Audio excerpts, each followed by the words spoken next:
ay tinatawag naming hanap buhay na patay. Halimbawa, nagmimina ang isang tao, ang isang pa nasa ilang.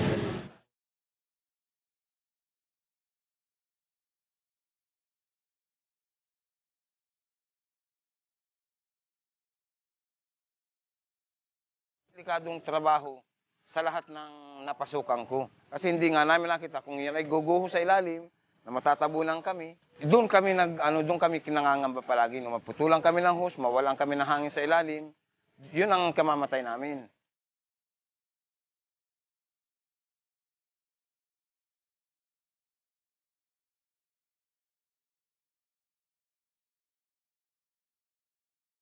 Ay, umaano kami, kinakagat namin ang hose, at yun ang nagbibigay, nagsusupply sa amin ng hangin. Kinakagat namin, tinatali namin sa katawan para hindi mawala kami sa ilalim.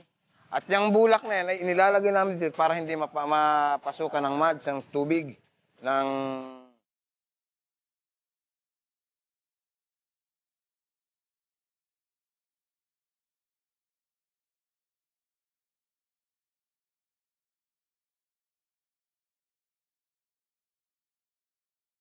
Hindi na po kaya, hindi na po niya, pupuli na lang yung hook nila, hinahayaan na lang yung nasa ilalim.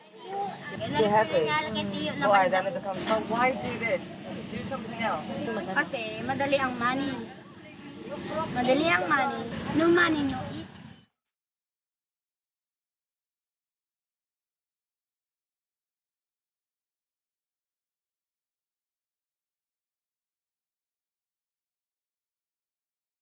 Lagi tayo. Tapos, pag tayo binibigyan ng pera, ipunin sana natin para makapagbigay tayo. Dati gustong-gusto kong magkabud. Ngayon, may naan. Sabang kasi na nga ng paa ko ay.